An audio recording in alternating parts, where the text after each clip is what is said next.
Este fin de semana, Donald Trump declaró en los hechos una guerra comercial contra Canadá, una guerra comercial en la que Donald Trump ordena aumentar drásticamente 50% los aranceles en aquel país. Pero además Donald Trump, seguramente tú lo sabes, Jaime, impuso condiciones culturales más que económicas. Y el primer ministro de Canadá, Mark Carney, respondió también que habrá represalias que se darán a conocer el 8 de septiembre próximo. Así que hay endurecimiento, hay una guerra comercial, hay endurecimiento de discursos de Donald Trump y Mark Carney, eh, y hay una escalada que va a impactar directamente en Estados Unidos, pero la cuestión es que también nos afecta a nosotros, Jaime. México sería el principal afectado indirecto, porque este choque comercial se da entre los dos de los principales socios de comerciales de México, ¿no? ¿Qué podría afectar para bien o para mal, va, en México? El sector de automóviles y autopartes. Quizá lo más importante, las cadenas de producción de los tres países están profundamente integradas. Así que si en un país se encarecen, por ejemplo, solo por decir, las piezas de vehículos que cruzan la frontera canadiense-estadounidense, las empresas pueden cambiar a México y dices, eso está muy bien, ¿sí?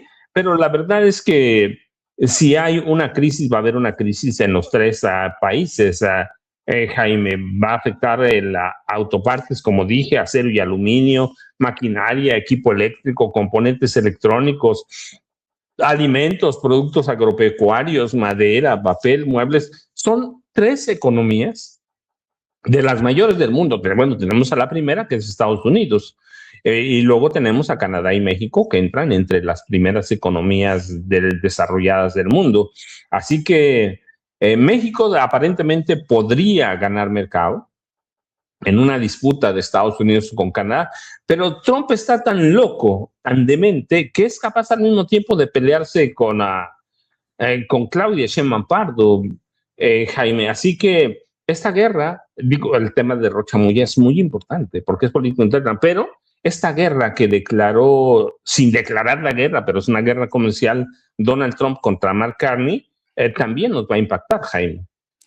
Sí, déjame, querido amigo, hacer un alto en el camino, breve, pero estoy viendo los comentarios que, por ejemplo, dice Gregorio Valles, estos están peor que los chayoteros.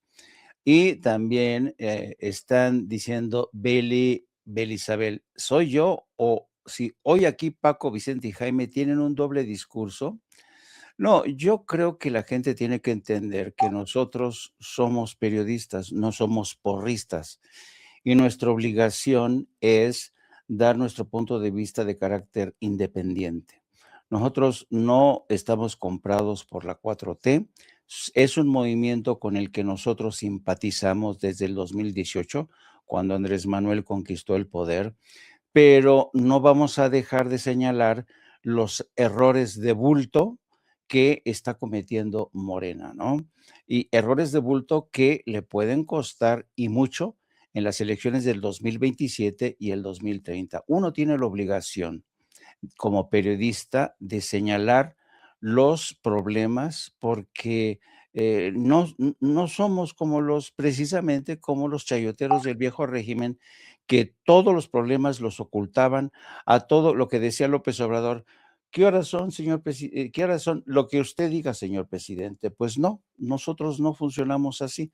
Somos periodistas independientes, no recibimos financiamiento de nadie. ¿Eh? Somos libres como gaviotos. Así es que hecho este aclaración para la gente que encuentra que estamos criticando de alguna manera a Morena o a la presidenta, se trata de eso, de señalar los errores, porque a nosotros sí nos importa mucho que este movimiento se consolide, termine de convertirse en un partido, en un movimiento fuerte y no en un movimiento que es sangrado desde múltiples frentes por gentes como Ricardo Monreal, por gentes como los Chapulines y por los propios errores que pueden haber cometido desde el partido. Me refiero al comunicado de los 23 gobernadores o esta forma en que la presidenta ha presentado este tema. Ojalá que la presidenta en la mañana de hoy sea más precisa, más clara, para que todo el mundo tenga más clara la perspectiva de por qué su reacción a la decisión de Rocha Moya. Así es que hecha esta aclaración, continúo. Jaime, Dime. nada más para abonar a lo tuyo, ahora retomamos el tema del segundo tema. Déjame decirte nada más. La cuestión es que si Morena comete errores, si la presidenta comete errores, tenemos que señalarlos. ¿De qué acusamos a los periodistas chayoteros viejos? De que a todo le decían que sí. Si el presidente decía vamos a aumentar el arroz 300%, los chayoteros no analizaban, no investigaban. ¿Y qué pasó finalmente? El PRI colapsó, el PAN colapsó. Hay que verlo en la Coahuila. El PAN no alcanzó siquiera por primera vez el registro estatal, no alcanzó 3%.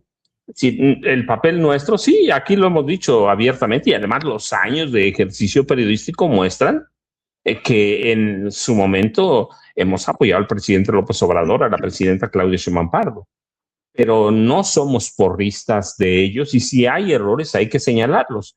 De lo contrario, ¿qué le pasó al PAN? Colapsó en 2 sexenios. Vicente Fox y Felipe Calderón. Y párenle de contar que hoy está en una crisis terrible. ¿Qué le pasó al PRI? Tardó más, pero ¿qué le pasó?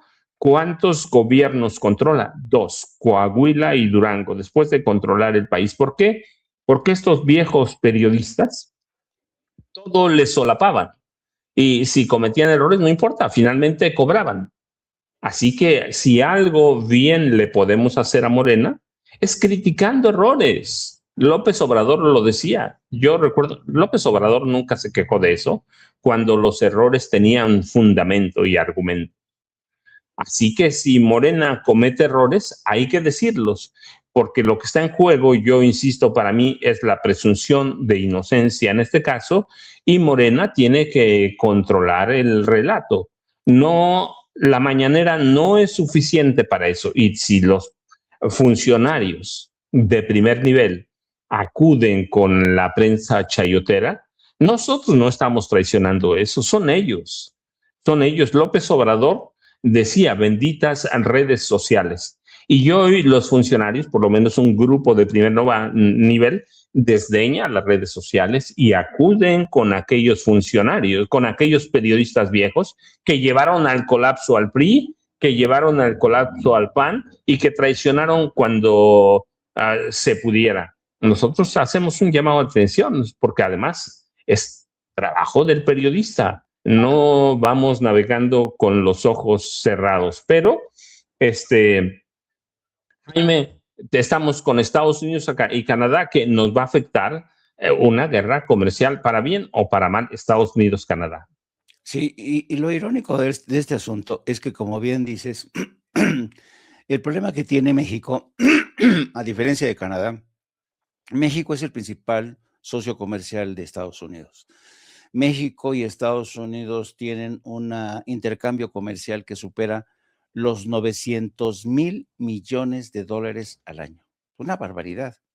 900,000 millones de dólares. Yo he dicho que, en muchos sentidos, Estados Unidos y México se han convertido en dos hermanos siameses. Uno alto y güero que le gustan las hamburguesas y otro chaparrito y moreno que le gustan los frijoles. Y sin embargo, comparten el cerebro, comparten el pulmón, comparten el riñón, comparten muchos. ¿Por qué? Porque la economía, la seguridad está completamente integrada.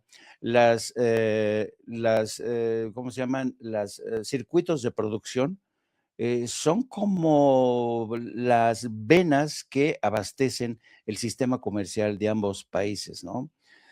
¿Cuántos productos cruzan hasta 11, 12 veces la frontera entre México y Estados Unidos y Canadá? Y claro, al salirse Canadá, queda en el aire una variable más de ese tratado comercial que con sus luces y sus sombras ha conseguido consolidar la fortaleza de América del Norte. Pero yo decía que es irónico todo esto, porque cuando arrancan las negociaciones para el Tratado de Libre Comercio en la década, ¿te acuerdas? La presidencia de Enrique Salinas de Gortari. Los, Quien, quienes más nos veían con recelo eran los canadienses. Los canadienses, cuando arrancan las negociaciones para este mercado entre Canadá, Estados Unidos y México, los canadienses, sobre todo los canadienses del área de Ottawa, que son muy ricos porque tienen reservas de petróleo, decían, ¿y nosotros cómo vamos a hacer sociedad comercial con un país como México, que es un país subdesarrollado? Esta negociación no tiene que ser a tres. La mesa de negociaciones tiene que ser a dos. Estados Unidos y Canadá, porque México no está preparado para integrarse a nuestro mercado. La simetría de poder es mucha. México es un país lleno de pobres, no es sofisticado en términos de industrialización, etcétera, etcétera, etcétera. Bueno, a trancas y barrancas, Canadá acepta, porque Estados Unidos así lo dijo, que México formara parte. Y ahora es Canadá el que sale, se expulsa a sí mismo de este convenio trilateral. ¿Y por qué lo hace? Mark Carney es un político muy, muy astuto, muy astuto. Supo en qué momento decirle a Donald Trump no. Hasta aquí llegamos. ¿Por qué? Porque ha agarrado, como decimos en México, ha agarrado a Donald Trump en su peor momento político. Le ha sabido decir no porque las exigencias de Estados Unidos de último minuto hicieron intolerable precisamente para Canadá, para Carney, que prosiguieran esas negociaciones. Carney ha dicho que en las últimas horas Estados Unidos introdujo peticiones como, por ejemplo, eliminar el francés de algunas partes y tú sabes que la identidad canadiense es bilingüe, ¿no? Es francesa, tiene muchas ciudades, Quebec, los quebecuas, ¿tú crees que van a decir que no, sí, que se elimine el francés, ¿no? Entonces, fue inaceptable para Canadá y Mark Carney, y fue muy fácil decirle no a Donald Trump. ¿Por qué? Porque Carney ya se había embarcado en un proceso de diversificación de los mercados de Canadá, y Canadá puede seguir por sí sola sin ningún problema, cosa que no ocurre en el caso de México. Ahora, hay mucha gente que dice, y yo a veces confieso que experimento la misma sensación. Muchos decimos, ¿y por qué México no tiene los mismos arrestos? El mismo valor de decirle, de plantarle cara a Estados Unidos, y que Claudia Sheinbaum le diga a Donald Trump, no, no por aquí, no por allá. Lo he hecho ya, pero no de una forma tan contundente como lo ha hecho Mark Carney. Y el problema es que el tema de la integración con México, con Estados Unidos, va mucho más allá. Creo que sería una amenaza existencial para el futuro de México divorciarnos en estos momentos de Estados Unidos. A diferencia de Canadá, además, México tiene casi 40 millones de conciudadanos de origen mexicano en Estados Unidos. Y deja tú las líneas de producción, las líneas de sangre que están hacia ambos lados de la frontera no tienen nada que ver con el nivel de integración entre Canadá y Estados Unidos. Pero yo creo que Mark Carney ha hecho una muy buena jugada. Estados Unidos, tratando de arrinconar a Mark Carney, ha conseguido que Mark Carney acorrale a Donald Trump en el peor momento, cuando países como Alemania, como Dinamarca y otros países de la Unión Europea ya tienen en claro que Estados Unidos no es un aliado en el que se pueda confiar. Estados Unidos, Donald Trump le ha dicho a los europeos una y otra vez que si no fuera por Estados Unidos, todos los europeos estarían hablando alemán, en alusión, ya sabes, a aquella guerra, Segunda Guerra Mundial, en la que Hitler quiso hacerse con el control de Europa. Lo que olvida Donald Trump es que quien realmente ganó la Segunda Guerra Mundial fue Rusia y no Estados Unidos. Lo que pasa que, como la historia se reescribe en Hollywood, muchos todavía creen que si no fuera por Estados Unidos, Europa no se habría salvado. Así es que yo creo que Mark Carney ha realmente escogido el mejor momento para darle un soplamocos a Donald Trump y decirle, por ahí no vamos a pasar y hazle como quieras, porque sabemos que estás en serios problemas, tus índices de aceptación están bajo el agua, menos del 30%, las elecciones están a la vuelta de la esquina, no has conseguido resolver el tema de la guerra en Irán, cada día te aparecen nuevos muertos por el frente, porque ha estado dosificando la cifra de muertos. Ahora se sabe que han sido ya casi 1,000 muertos los que cayeron en la guerra contra Irán, cosa que ha ocultado Estados Unidos lo más que ha podido. Ha perdido todas las bases militares. El desastre de los portaaviones Abraham Lincoln y George Washington, donde el Lincoln ya está regresando a Estados Unidos después de la denuncia de los padres de familia, de los padres de los militares que han estado más de 200, casi 270 días en misión y ya no tienen ni alimento, se están cagando en cubetas, ya no, todos los baños están llenos de mierda, los soldados, los marinos están cagando sobre cubetas, mandan fotos del alimento que están recibiendo, una porquería, y todo esto porque el Lincoln y el Washington se abastecían en las bases militares que tenían en el Golfo Pérsico, en Bahrein, en Omán, y estas han sido destruidas por Irán, de tal suerte que en la derrota de Estados Unidos comienza a asomar, las mentiras que se encargó de manufacturar Donald Trump y Pete Hegseth están asomando todos los días. Y si a esto se suma el escándalo que tiene con esta amante que está tarumba, que está obsesionada con Donald Trump, que no lo abandona, parece que está con él las 24 horas, es una de las predilectas, ha dado mucho que hablar con el escándalo que tiene con esta Natalie Harp, una chica de 35 años, que además no pasó los controles de seguridad que exige el servicio secreto. Entonces, es realmente en estos momentos Estados Unidos está en medio de una crisis para que Xi Jinping haya dicho, ¿a qué voy a Washington cuando todo es un caos en la Casa Blanca? Te das cuenta de el momento elegido por Mark Carney para decir, si sabes contar con nosotros, no cuentes, porque nosotros no vamos a aceptar tus exigencias y sobre todo cuando atentan contra la identidad y la dignidad de un pueblo como el canadiense. Sí, pero además déjeme decirles, la verdad es que una ruptura económica de Estados Unidos-Canadá sería un desastre para los tres países, no solo para Estados Unidos y Canadá. Pensar que nosotros podemos salir indemnes o ilesos es muy peligroso y es muy grave. Ciertamente la presidenta Claudia Sheinbaum Pardo se ha protegido y ha protegido al país, pero en una guerra comercial, no solo arancelaria, porque lo que están amenazando Donald Trump y Mark Carney es ir más allá. Así que el daño sería grave. Dicen que Canadá tendría más que perder.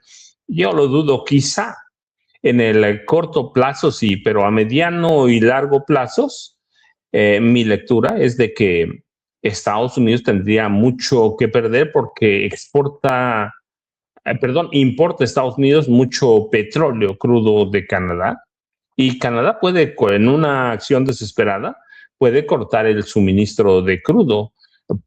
Hay partes de ciudades de Estados Unidos del Norte que dependen del gas natural canadiense y otros petrolíferos. Así que una ruptura comercial, yo dudo que pueda llegar en este momento, pero tampoco lo descarto tomando en cuenta la forma de ser de Donald Trump. Así que hay que tener mucho cuidado, hay que ver para dónde va Estados Unidos y luego para dónde podemos ir nosotros, pero